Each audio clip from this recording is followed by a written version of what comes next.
wished I could be inside feeling the collective energy of 26,000 people, all wanting the same thing.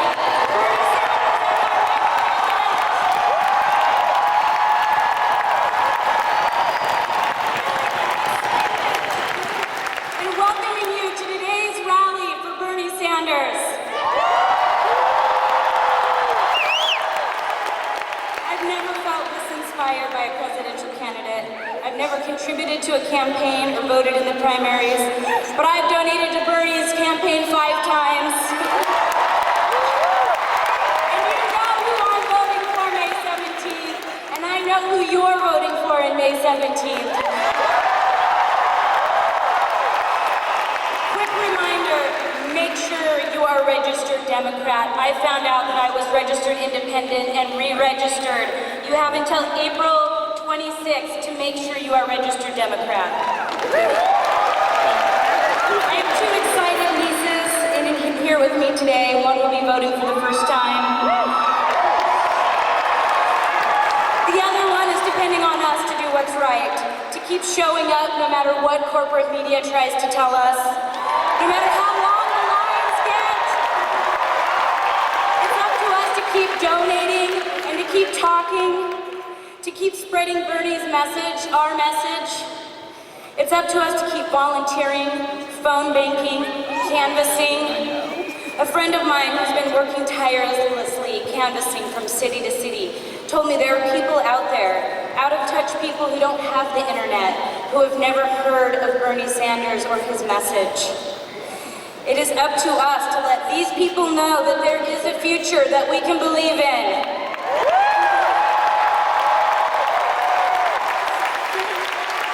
It's up to me. It's up to you. It's up to you guys. It's up to you to keep fighting, to keep demanding that our needs are met, that our human rights are respected, that we are paid fairly and treated equally.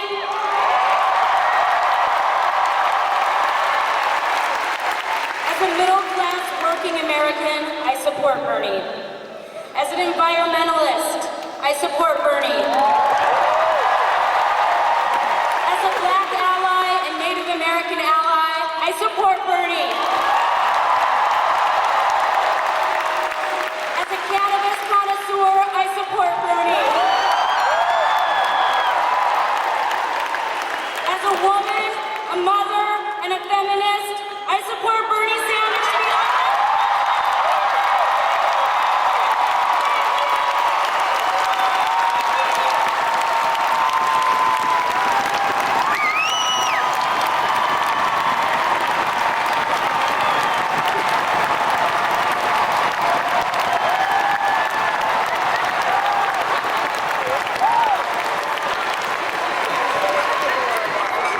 Is it hot in here, or am I just feeling the burn? Yes. My name is Cole Richardson. I'm an organizer with the Oregon Working Families Party and the Bernie Sanders campaign. The Oregon Working Families Party challenges the broken two-party system and puts the needs of the people above the interests of corporations. That is why, even though we are a third party, we endorse Senator Sanders because he is the candidate that we all have been waiting for. He is the one that is taking the Democratic establishment head on. And guess what?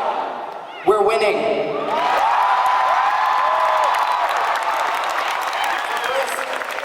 A massive thank you is owed to all of the volunteers that have worked across Oregon, across Washington, and across this entire country.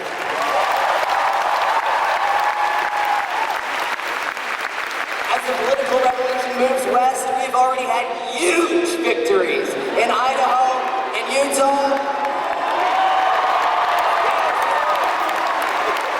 and tomorrow the revolution spreads to Washington, Alaska, and Hawaii.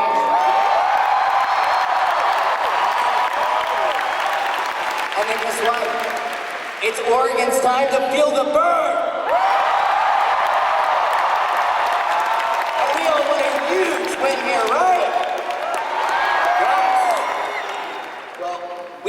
blaze the trail to success, and that means volunteering. Yes, volunteering.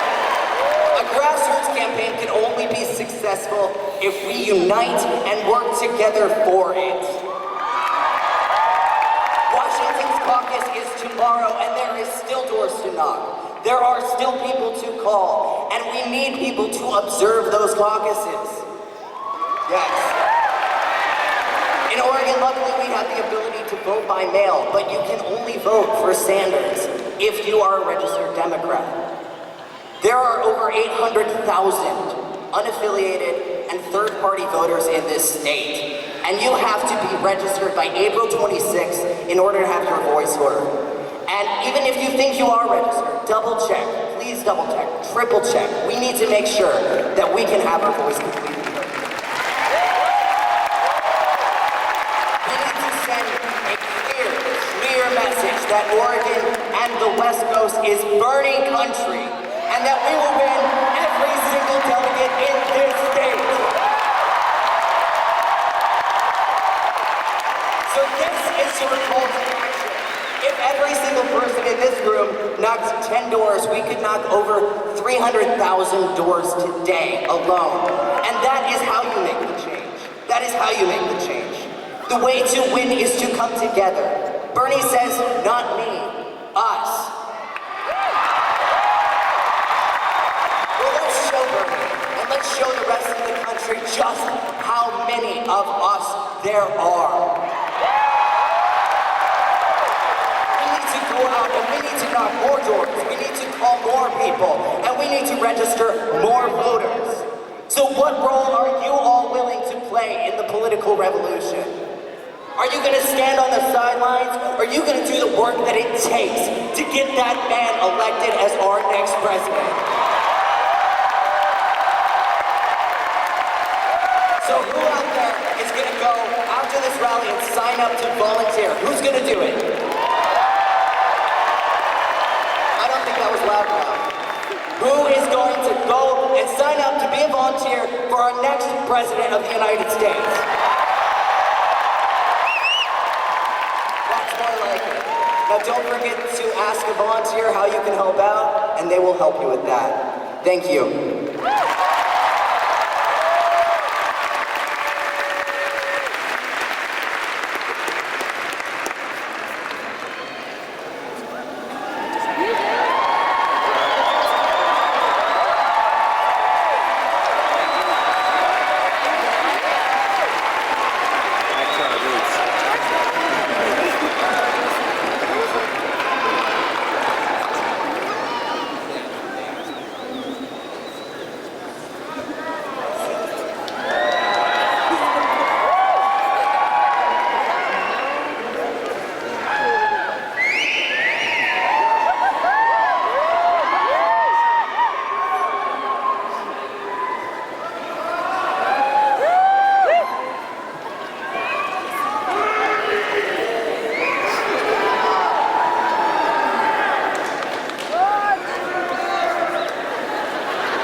Can you hear me?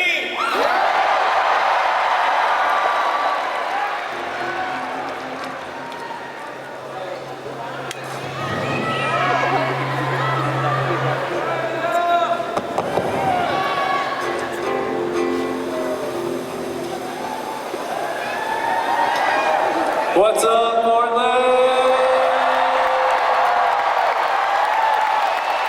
We are the Thermals. How are you doing? Thank you so much for coming to our record release party. Wait, Bernie? Who? Oh, Sanders! I love Bernie Sanders!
people, and I believe in Bernie Sanders.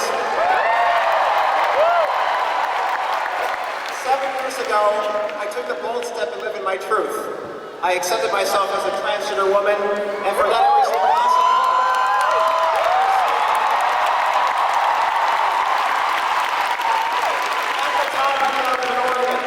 I live in a state where I can be fired from my job, denied housing, denied health care. In essence, I live in a state where I can be denied an opportunity. Even though I worked hard at home to achieve as much as my parents and make them proud, I had more to fear than the hope. And while I managed to keep my job, I had a former employer ban me from visiting their workplace because I was transgender. I moved out of my home only facing discrimination from a landlord. And when I got sick, I had to ask around first to find a doctor who could take care of me. In the end, though, I consider myself lucky because I survived. I became stronger.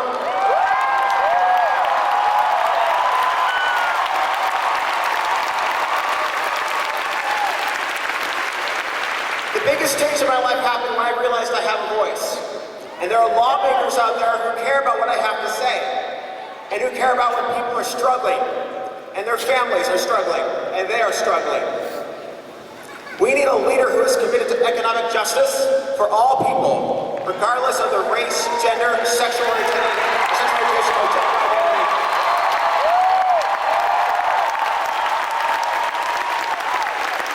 That's why I want you to join me in welcoming the next President of the United States, Senator Moda Center.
And a cursory observation makes me think that Portland is ready for a political revolution.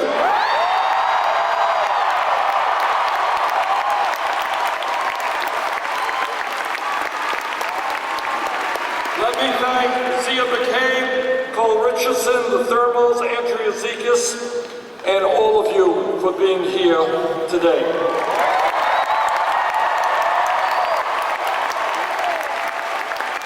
Let me say a few words about the state of our campaign. You know, when we began this campaign 10, 11 months ago, what all of the experts said is, well, Bernie, you know, you're a nice guy and you comb your hair really great. And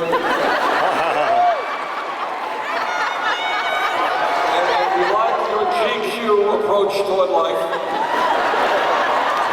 But really, you're a fringe candidate and your campaign can't go any place because who in America really believes we need a political revolution to take on the billionaire class?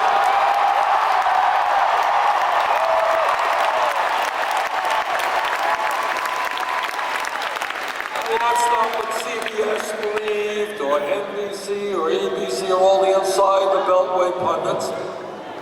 And when we began this campaign, the first polls had us 60, 70 points down. We had no money, we had no political organization. Well, in the last 11 months, a few things have changed. Yesterday Yesterday, there was a national poll, had us 1 point up.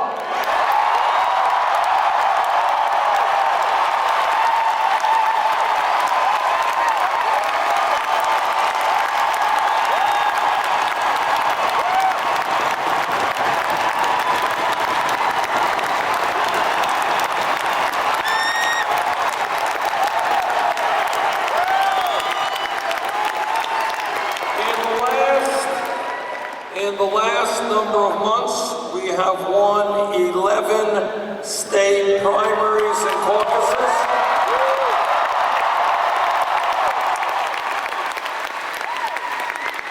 A few days ago, we won in Idaho and Utah with 78% of the vote.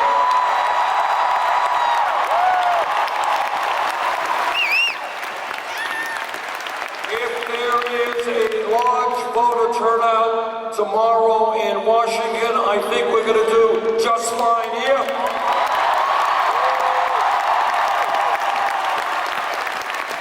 All the folks from Washington, caucus is at 10 o'clock. Get there earlier.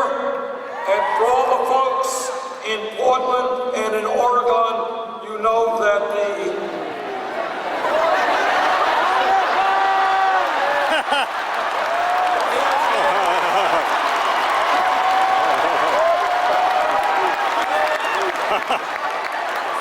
all the folks in Oregon.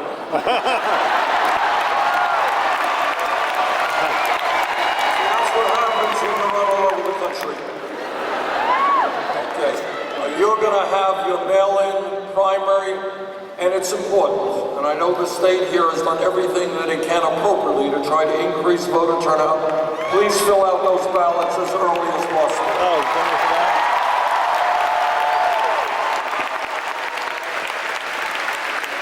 Only because you asked nicely.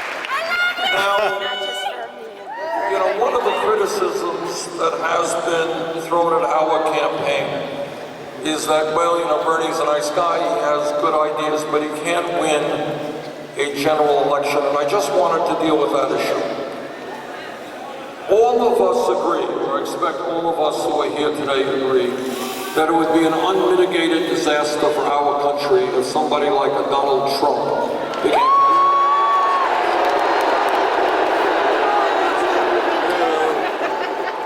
Now, the thought of Trump in the White House brings forth rather strange reactions in our stomach, leading to nausea and other symptoms. But here's the good news. Donald Trump is not going to become president of the United States.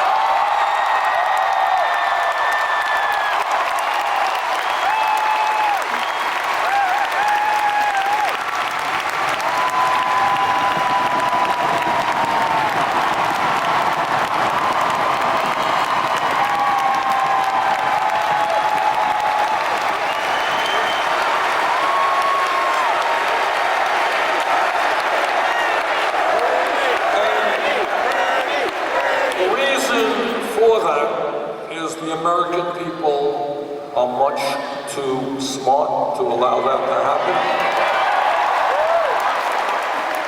And I'm happy to tell you that in virtually every national and statewide poll, virtually all of them, that has been done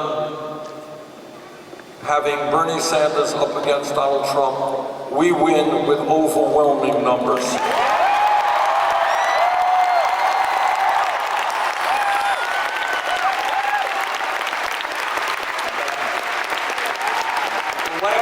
CNN poll, and you know, some of these numbers vary depending on the poll, had us beating Trump by 20 points.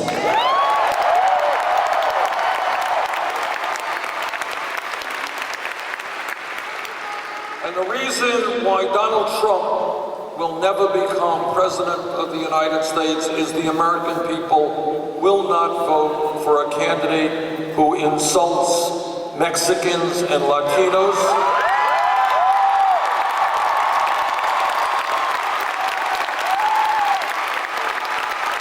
The American people understand that we are fighting a war now to destroy ISIS, a terrorist organization, not Islam, a religion.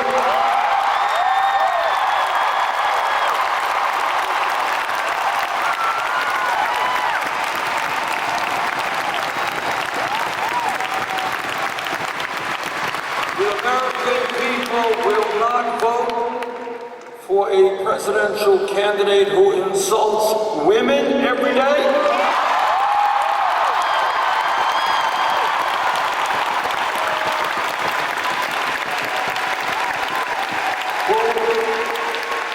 Who insults veterans. Yeah! And who insults African Americans. And I want you all to remember something that some people have forgotten, and that is that before Trump became a candidate, he was one of the leaders in the so-called birther movement. You remember that? And it is important for all of us to understand what that very, very ugly movement was about. It wasn't disagreeing with President Obama. People have the right to do that for sure. It was trying to delegitimize his presidency. It was trying to say that he really doesn't have the right to be president because he was not born in America, a total lie. That is a very dangerous thing to do in a democracy. It was not only an insult to the African American community, with Obama being the first African American president, it was the insult to all of us.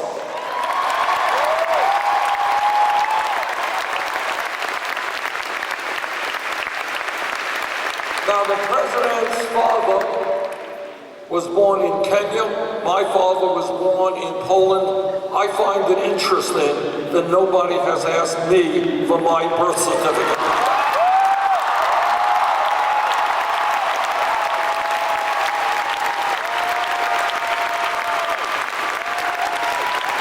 Do you think maybe it just might have something to do with the color of my skin as opposed to Obama's? I think so.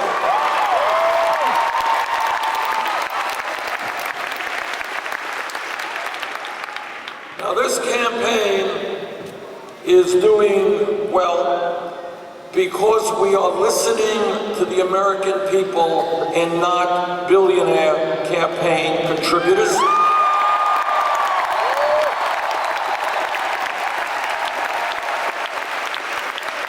When we began this campaign, we had to ask ourselves a very simple question. Sadly, to run for president today requires raising hundreds of millions of dollars. That's the sad truth. And we had to decide,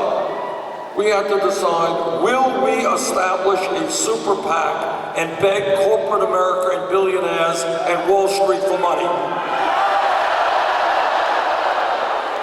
We agreed with you.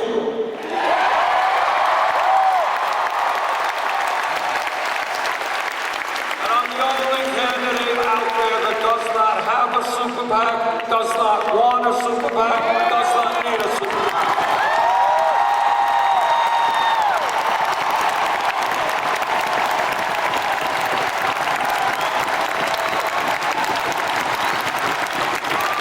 Now, all of you know, every person here knows, that one of the great crises that we face as a nation is that this disastrous Citizens United Supreme Court decision is now enabling billionaires to buy elections. And what we said is, look, this campaign does not represent Wall Street, we don't represent corporate America, we do not represent the billionaire class, we do not want their money.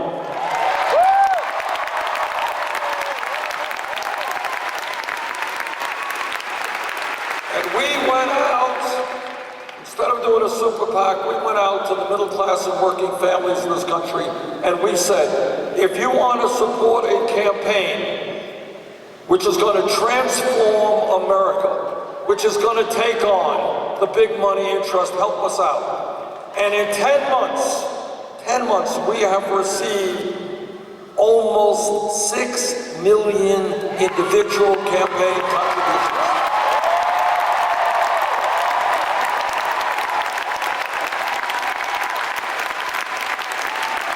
And that in itself is revolutionary, because what we have shown is you can run a national winning campaign without being dependent on big money interests.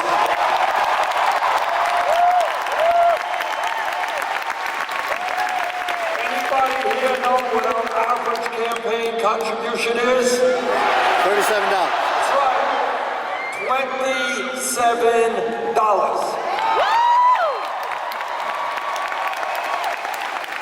To paraphrase Abraham Lincoln at Gettysburg, this is a campaign of the people, by the people, and for the people.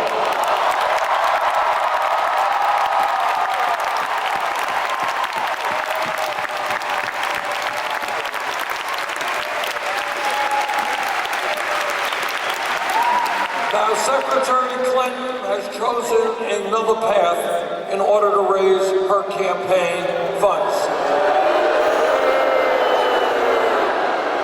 She has established a number of super PACs, and in the last filing report, her largest super PAC reported $25 million coming from powerful special interests, including $15 million from Wall Street. In addition to that, Secretary Clinton, as you know, has given a number of speeches behind closed doors to powerful Wall Street institutions for $225,000 a speech. Now, what I have said is that if you're going to give a speech and get paid $225,000, it must be an extraordinarily brilliant speech, right? Best damn speech ever. It must be a speech that will address and resolve all of the world's conflicts. It must be a speech written in Shakespearean prose. And for that kind of money, it must be a speech of such great importance that she should share it with the rest of the world.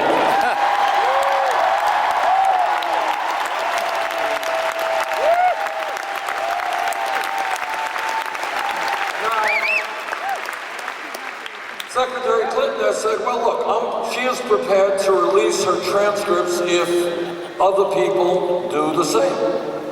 So I am prepared this morning to make a dramatic statement. I am prepared to release all of the transcripts of the speeches I gave on Wall Street. You ready?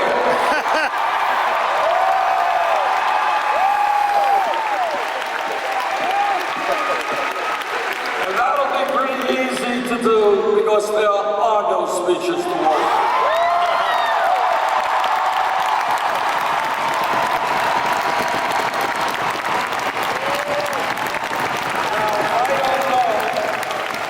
I cannot imagine why it is that Secretary Clinton got $2.25 for her speeches. They haven't even invited me to go to Wall Street for $20,000 or $2,000 or $2.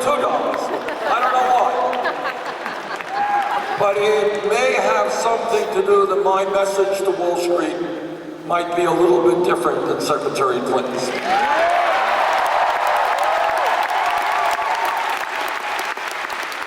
And here was what my message to Wall Street will be whenever they choose to invite me. And I got my cell phone on, I am waiting for the ring.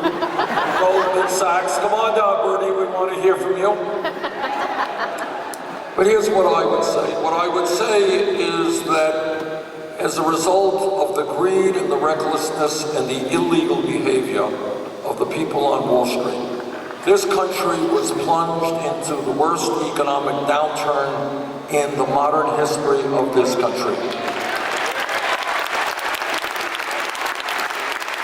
What I would say is their greed and illegal behavior resulted in millions of Americans losing their jobs, losing their homes, losing their life savings. What I would say is that today, after Congress bailed out Wall Street against my vote, that today 3 out of the 4 largest banks on Wall Street are bigger than they were when we bailed them out because they were too big to fail. And what I would say that when you have a handful of banks with such incredible economic and political power, that it is time to break them up.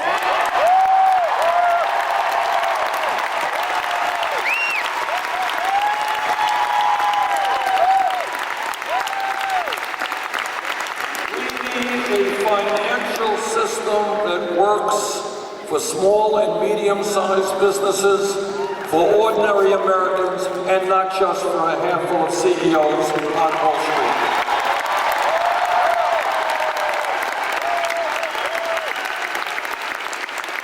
This is what I would also tell them. Last month, 5 or 6 weeks ago, Goldman Sachs reached a settlement with the United States government for $5 billion.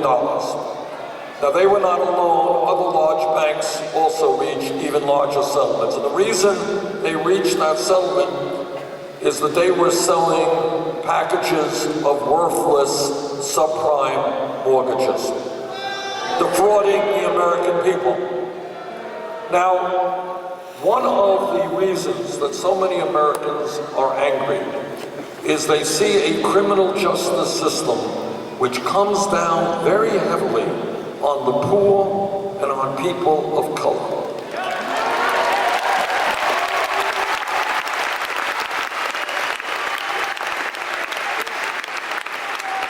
In Vermont, Oregon, or any place, some kid gets picked up with marijuana, that kid is likely to have a police record for the rest of his or her life.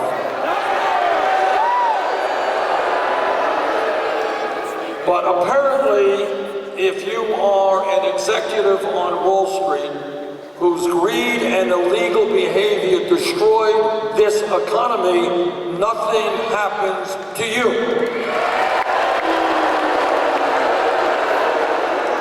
So what Wall Street has got to learn, and corporate America has got to learn, is that we are going to bring justice back to a broken criminal justice system.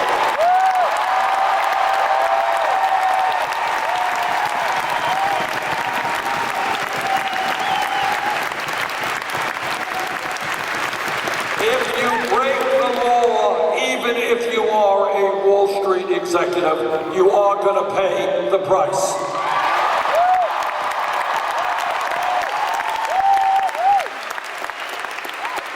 All of you know that foreign policy is an enormously important part of what a president does. And on this issue, Secretary Clinton and I have very profound differences. In 2002, in the most important debate on foreign policy in the modern history of this country, I listened very closely to what President Bush and Dick Cheney and Don Rumsfeld and all those guys had to say.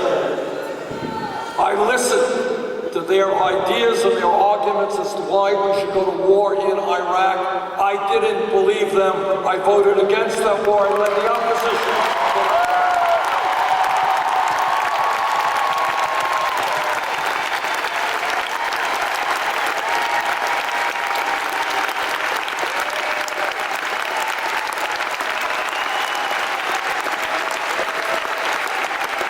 Secretary Clinton heard the same arguments. She was in the Senate, I was in the House, heard exactly the same arguments. She voted for that war. She was wrong, I was right.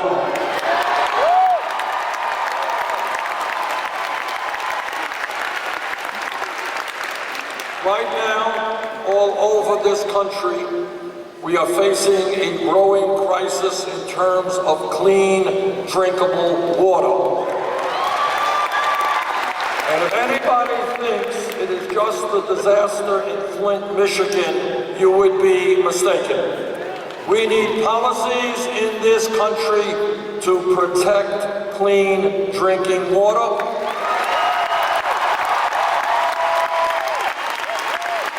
I will do my best to phase out fracking.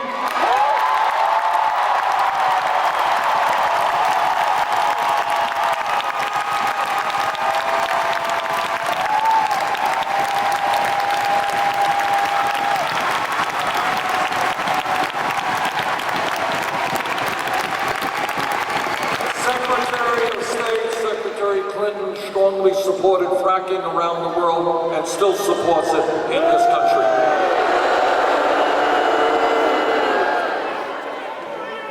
This campaign is doing well because we have taken the radical idea that maybe instead of listening to billionaire campaign contributors, we should listen to ordinary Americans.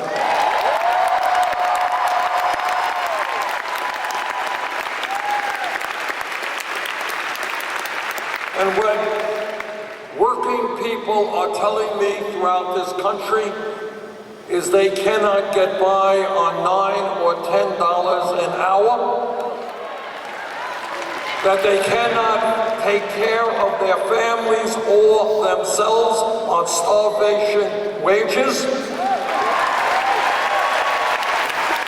and that we need, and I congratulate Oregon and the state of Washington for making real progress in this area.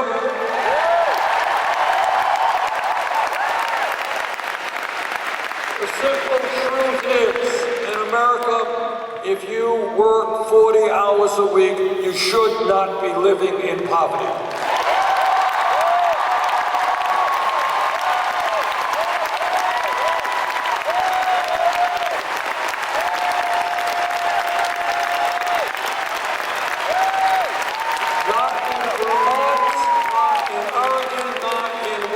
And that is why together we are going to raise the national minimum wage to $15 an hour.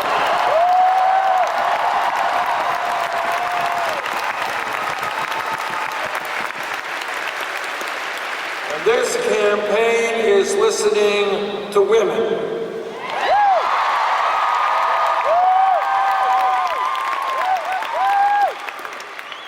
And women are telling me they are tired of sexism, tired of earning 79 cents on the dollar compared to men.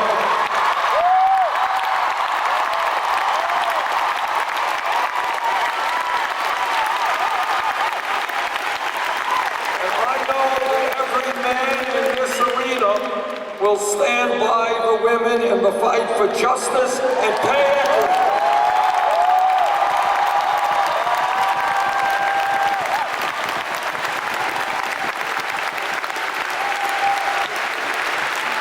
This campaign is listening to young people. And one of the gratifying aspects of this campaign is seeing young people, the future of this country, becoming increasingly involved in the political process.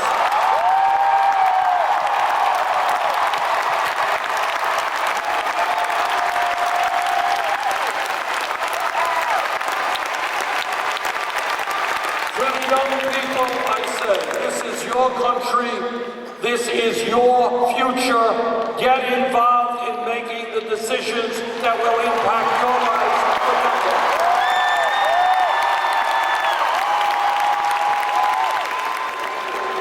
There's been an explosion of technology. Workers are producing more. Why is it that we are seeing the American dream disappear? Now, my father came to this country at the age of 17, didn't have a nickel in his pocket, never made any money at all. But he was part of a wave of people who worked hard so that his kids could do better than he and my mom did, and that's what happened. That's called the American dream.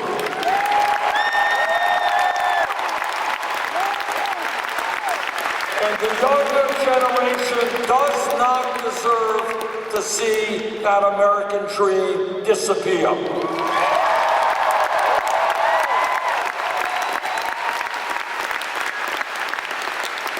And the other point that young people are making to me is they say, look, throughout our lives, our parents, our teachers, everybody said, it's imperative that you go out and get the best education that you can. And that's right. We live in a competitive global economy. We need the best educated workforce possible. And then people say to me, young people say, we did it. We went out to college, we did the right thing. How does it happen that we end up $30,000, $50,000, $70,000 in debt because we got an education?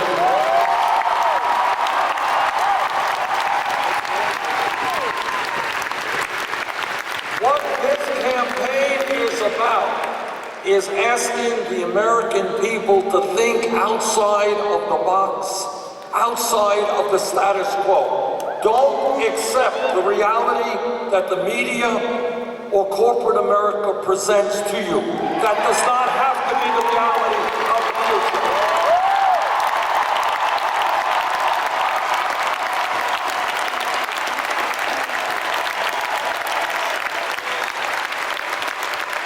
If we need, as we do, the best educated workforce in an increasingly competitive global economy, we should not be punishing millions of people for getting that education. We should be rewarding them.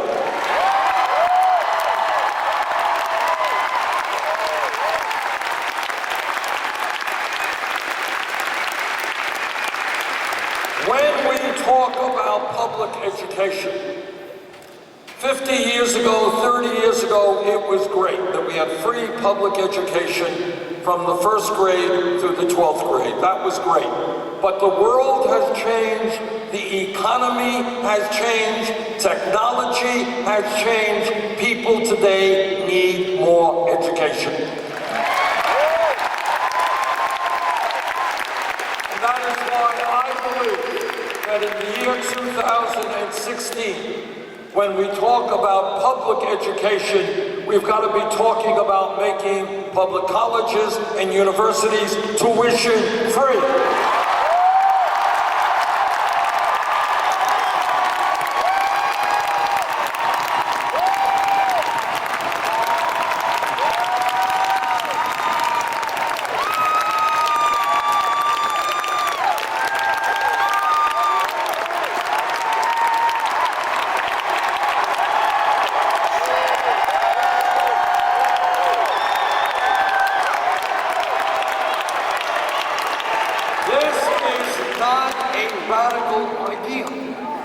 I mean, here's the truth. Everybody knows this.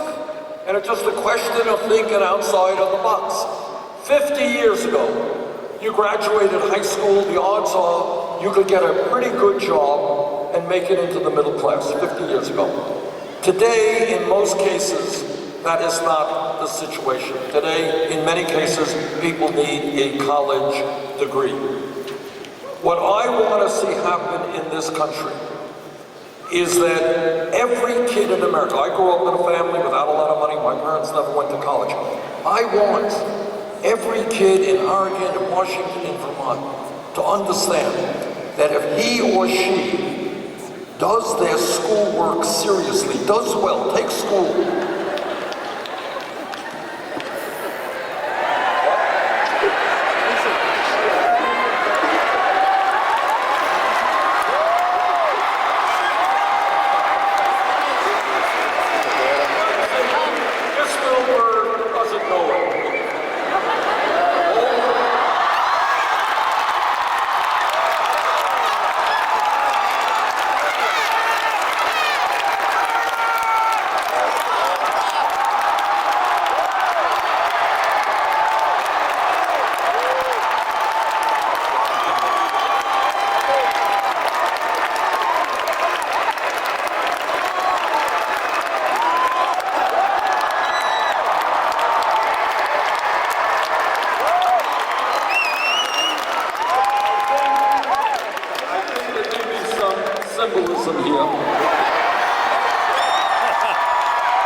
look like it, but that bird is really a dove asking us for world peace.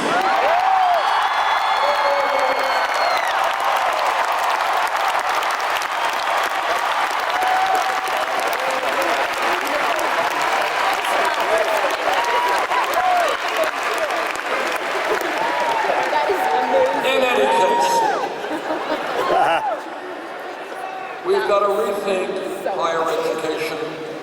We've got to make sure that every kid in this country, this again is not a radical idea. I'm attacked. Oh my God, what a radical idea. Free tuition, public colleges and universities. Everybody here should know that exists in Germany, that exists in Scandinavia.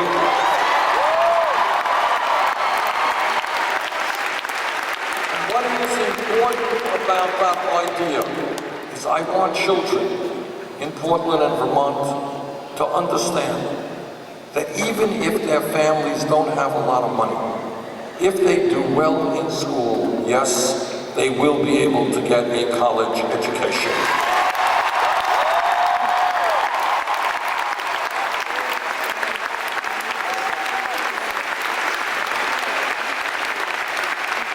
And we have to deal with another absurdity, and that is we have millions of people in this country who are being suffocated with outrageously high levels of student debt.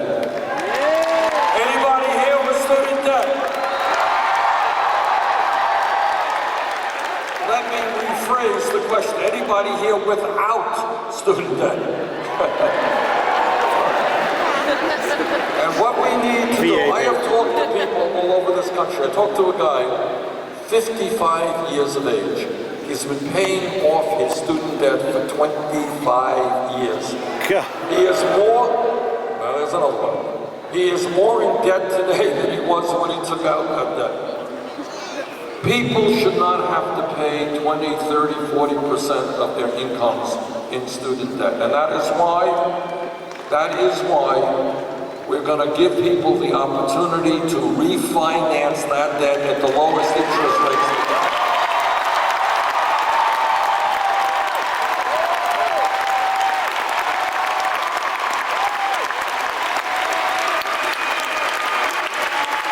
Now, what I'm often asked is people say, well, Bernie, that's a great idea. You're Santa Claus, you're giving away all this free stuff.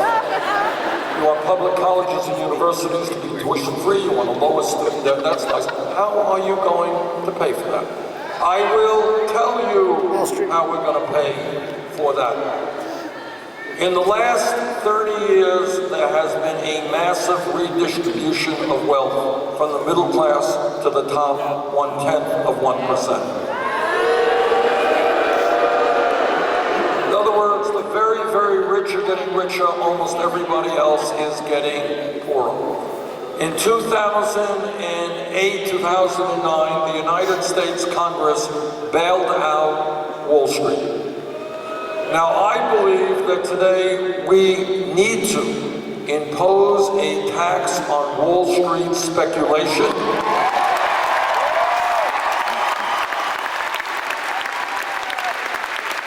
That tax, again, not a radical idea, would bring in more revenue than we need to make public colleges and universities tuition free and reduce student debt.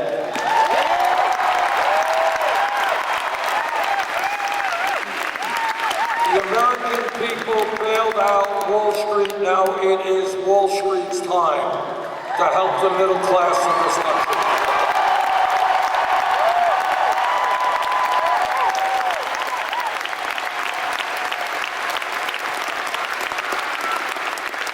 There are Republicans running all over this country talking about family values. And I want everybody to know exactly what those Republicans mean when they talk about family values. What they are saying is that no woman in this arena, in this state, in this country should have the right to control her own body. I disagree.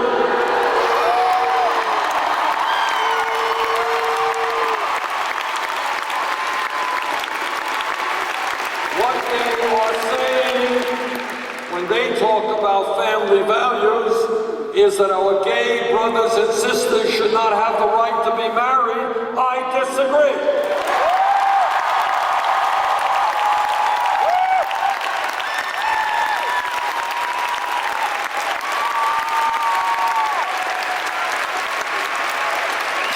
Jane and I have been married 27 years. We got 4 great kids, 7 beautiful grandchildren. When we talk about family values, our values are a little bit different than Republican values. We are talking about ending the international embarrassment of the United States being the only major country on earth not to provide paid family and medical leave.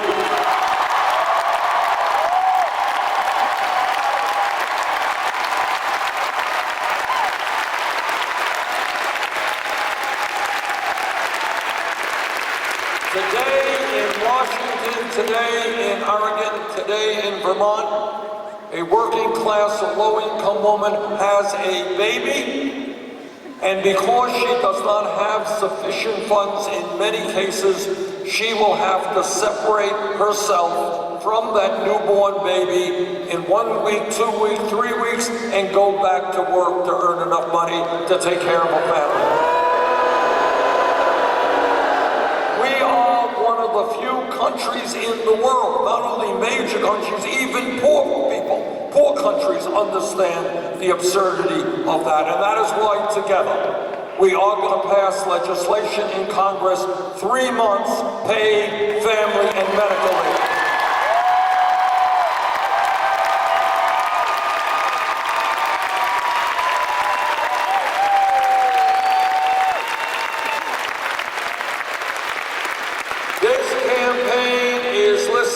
Our brothers and sisters in the Latino community.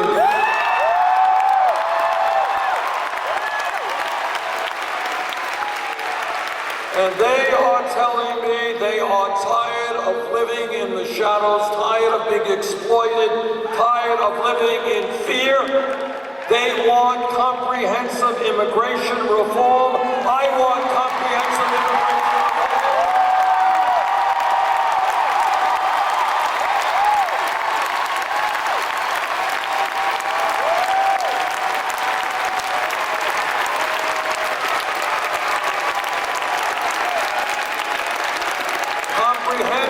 Immigration reform and a path toward citizenship.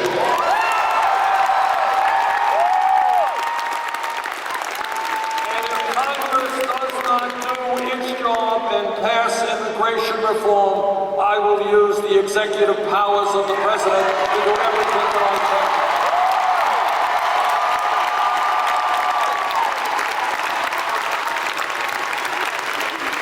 Immigration reform is about uniting families, not dividing families. Immigration reform is about stopping the deportations we see every day.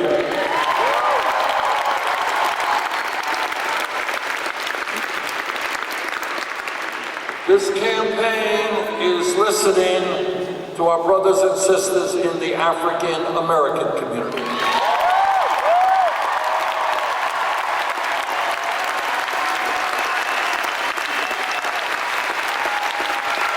And they are asking, number one, how does it happen that in this great country we have more people in jail than any other country on earth, 2.2 million people. Largely, disproportionately African American, Latino, and Native American. And they are asking, how does it happen that we keep turning on the television and we see unarmed people being shot by police officers? So I was a mayor for 8 years in Burlington, Vermont. I've worked with police throughout my entire life. Vast majority of police officers are honest and hardworking and have a very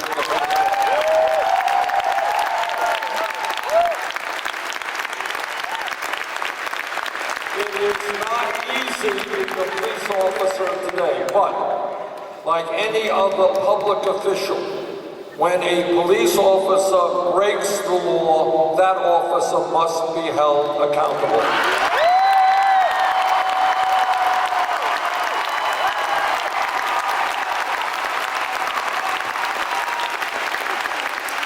We have got to demilitarize local police departments. We have got to make police departments reflect the diversity of the communities in which they serve. We have got to rethink the so-called war on drugs.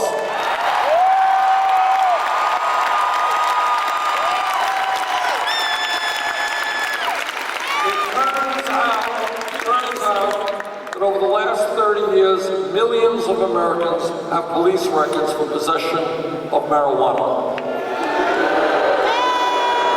It turns out that the Federal Controlled Substance Act lists marijuana as a Schedule I drug right next to heroin. That is why I've introduced legislation to take marijuana out of the Federal Controlled Substance Act.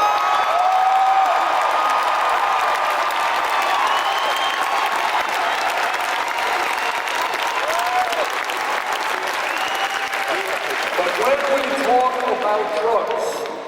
All of us have got to recognize that in my state of Vermont, neighboring New Hampshire, and all over this country, we have a major crisis in terms of opiate addiction, heroin addiction, and people dying every day from overdoses. What we have got to do as a nation is to understand that the most effective way to deal with drug and alcohol abuse is not making them crimes, but making them health issues.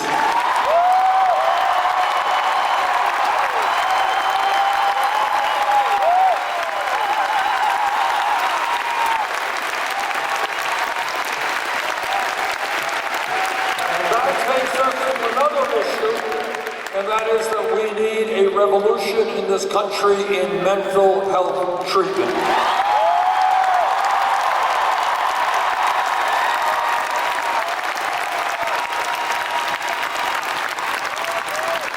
Whether it is substance addiction or whether it is mental health crises, such that today in this country, you got thousands of people at this moment who are walking the streets of this country who are suicidal and or homicidal. We need to make sure that people get the mental health treatment they need when they need it.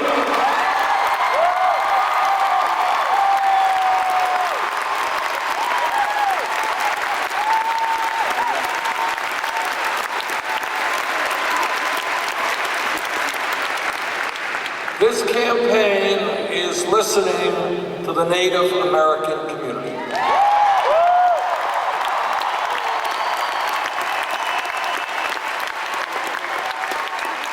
And every person in this country who has studied American history for more than 5 minutes understands how disgracefully and shamefully we have treated the first Americans from day one.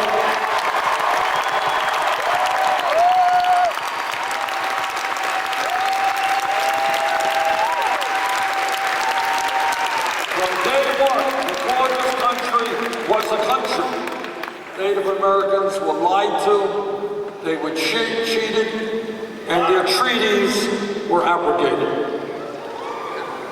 Right now, throughout this country, in Native American reservations and in Native American communities, unemployment rates sky high. In Native American communities, suicide rates are off the charts. Kids are dropping out of school. Drug abuse, alcohol abuse is rampant. If elected president, we will change our relationship to the Native.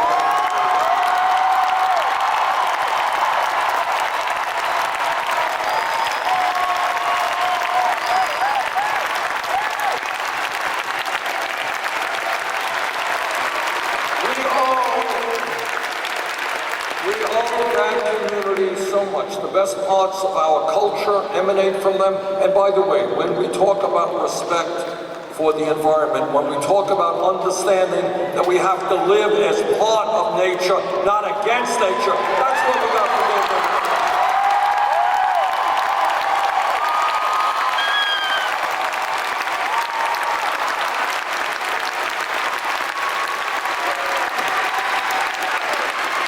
I am a member of the U.S. Senate Committee on the Environment. And in that regard, I have talked to scientists throughout our country and throughout the world. The debate is over. Climate change is real, caused by human activity.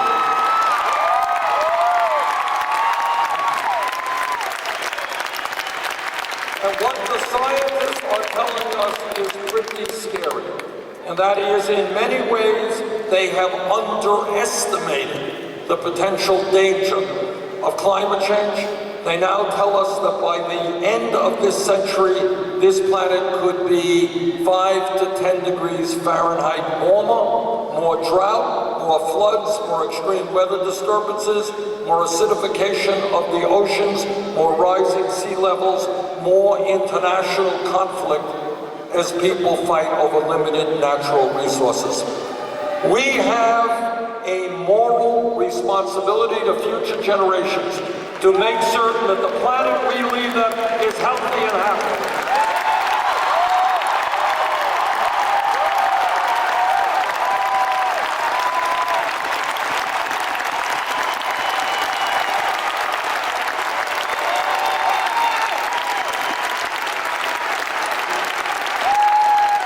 We have got to, in an unprecedented way, because this is a planetary crisis, not an American crisis, a planetary crisis. We have got to work with China, Russia, India, countries all over this world, take on the fossil fuel industry and tell them that their short-term profits are not worth the future of this planet.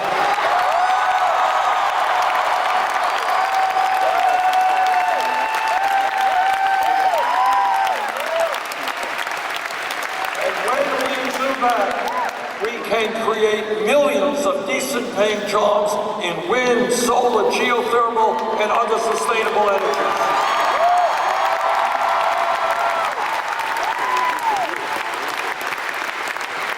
Coal is not the future of this country. Oil is not the future of this country. Energy efficiency and sustainable energy is the future of this country.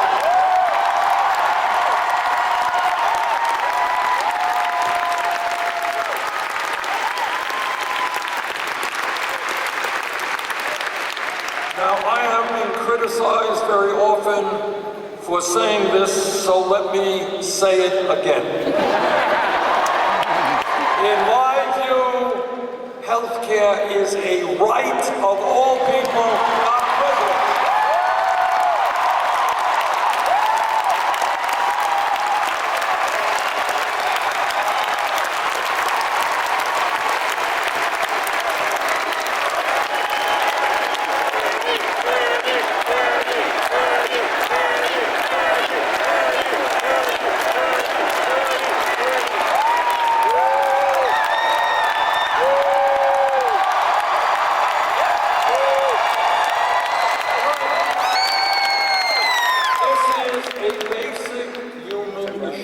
What it means is that at a time when every other major country, the UK, France, Germany, Holland, Italy, Scandinavia, Canada, all of them manage to provide health care to all people as a right, you know what? We can and we will do that in the United States.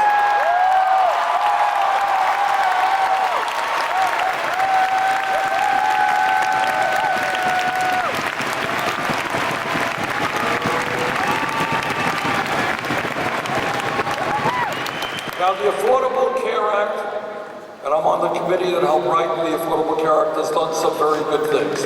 We've gotten rid of pre-existing conditions.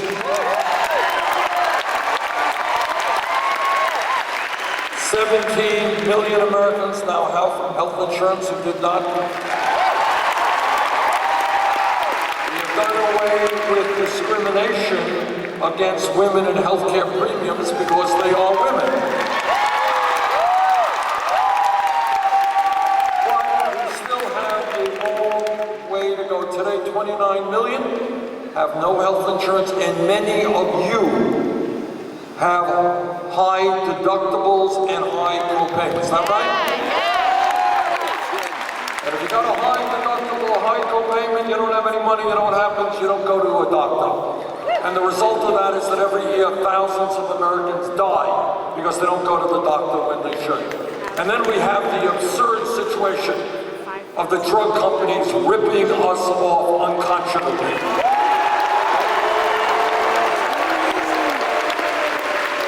We pay by far the highest prices in the world for prescription drugs. People in this country die because they can't afford the medicine that they need. They are suffering because they can't afford the medicine they need. 1 out of 5 Americans cannot afford the prescriptions their doctors are writing. And last year, the 3 major drug companies made $45 billion in profit. Drug companies profit and Americans die. We are going to change that dynamic.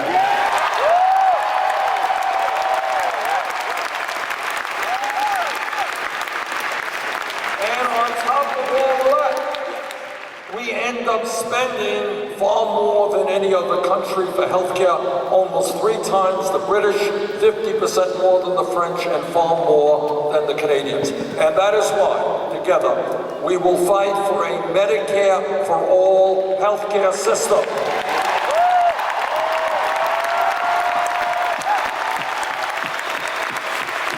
Our proposal guarantees healthcare, comprehensive healthcare to all, saves middle-class families thousands of dollars a year on their healthcare bills.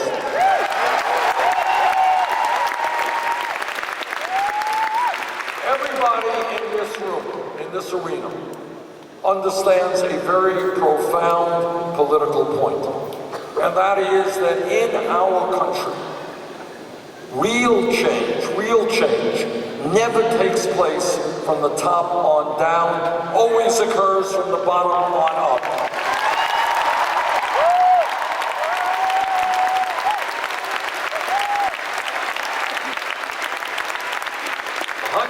Years ago, when workers were being exploited ruthlessly, were being treated like animals and had no rights on the job, very brave people came together and said, we are going to form unions, we're going to engage in collective bargaining.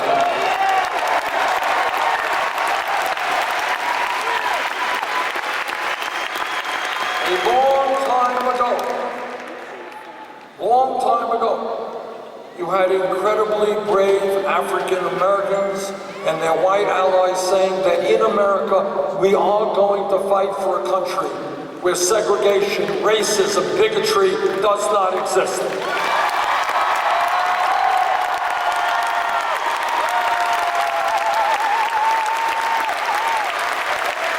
And those people, black and white and Latino, they marched out on the streets, they went to jail, some of them died. Many young people don't even know this. 100 years ago today, women did not have the right to vote, did not have the right to get the education they want, did not have the right to do the work they wanted to do. But women and their male allies said, no, in America, women will not be second-class citizens. We will fight against sexism.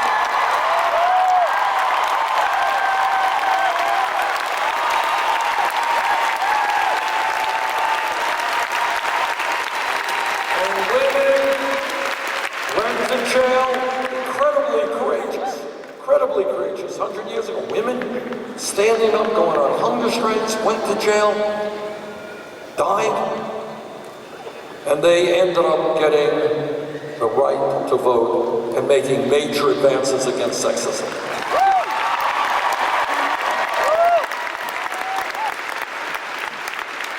If we weren't in this arena 10 years ago, no time at all, from a historical perspective, and I want you to think about it. 10 years ago, somebody here jumps up and says, you know, Bernie, I think that by the year 2015, gay people in this country will be able to marry in 50 states in America. If somebody said that 10 years ago, the person next to him would have said, you are nuts, what are you smoking? Now, but what happened is that for decades, against incredible bigotry, vicious bigotry, the gay community and their straight allies said over and over again that in this country, people have the right to love whoever they want, regardless of.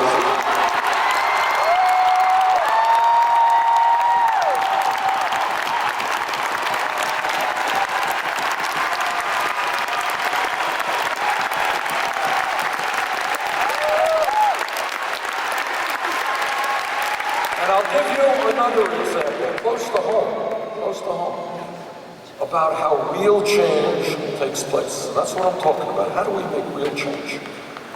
If we were here 7 years ago, no time at all, and somebody jumps up and says, you know, Bernie, this federal minimum wage of $7.25 is a starvation wage.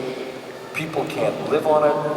We are going to have to raise the minimum wage to $15 an hour. Now, if somebody said that 7 years ago, person next to them said, you're crazy.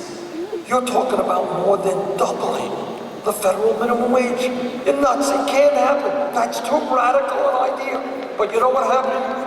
Very brave people in the fast food industry, in McDonald's, and at Burger King, and at Wendy's, they went out on strike, and they protested.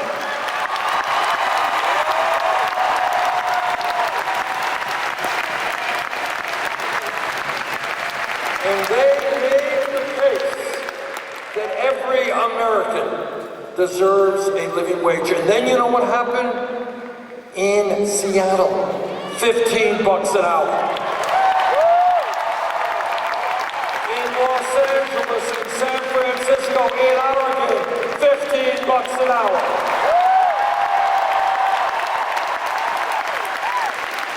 My point is that what starts off as a radical idea, in a few years people say, well, of course, 7.25 is a starvation. Of course people need $15 an hour. Where we are right now is at a pivotal moment in American history where I believe millions of people are looking around them and they are saying the status quo is not acceptable.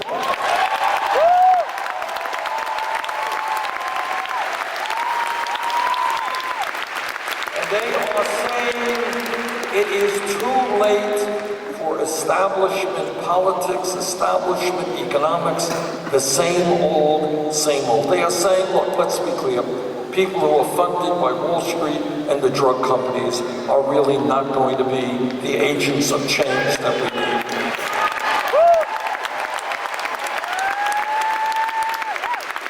People all over this country are looking around and they're suddenly seeing it. Now, the media doesn't talk about it, and that's another problem that we have. But people are looking around them and saying, why is the middle class of this country disappearing? Why do we have grotesque levels of income and wealth inequality? Why is it that we are the only major country on earth without paid family and medical leave, without health care for all? Why are millions of people leaving school and going deeply in debt? Why do we have the highest rate of childhood poverty of almost any major country on earth? Why do we have more people in jail than any other country? Why do we have a campaign finance system that allows billionaires to buy elections? Why do we have veterans sleeping out on the street when we give tax breaks to the richest people in this country?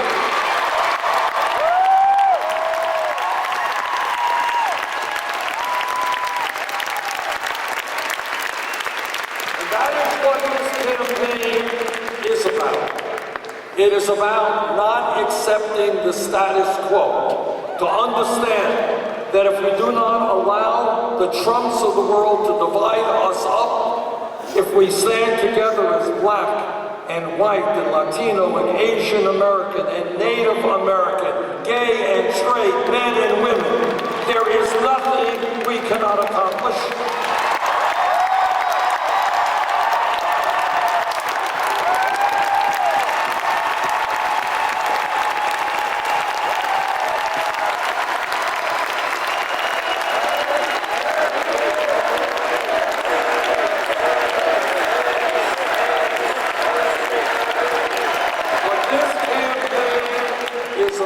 Is understanding we need a political revolution, millions of people standing up and demanding a government that represents all of us, not a handful of wealthy campaign contributors.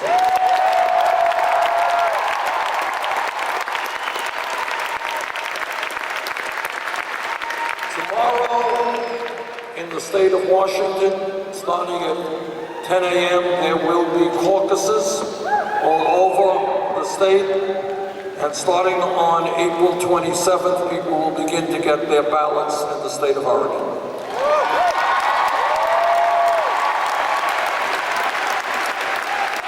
It is my hope and belief that both Washington and Oregon are prepared to help lead this country into a political revolution.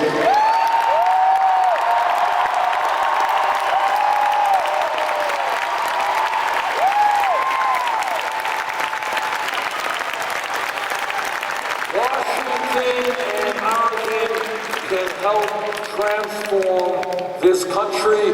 Let's do it. Thank you very much.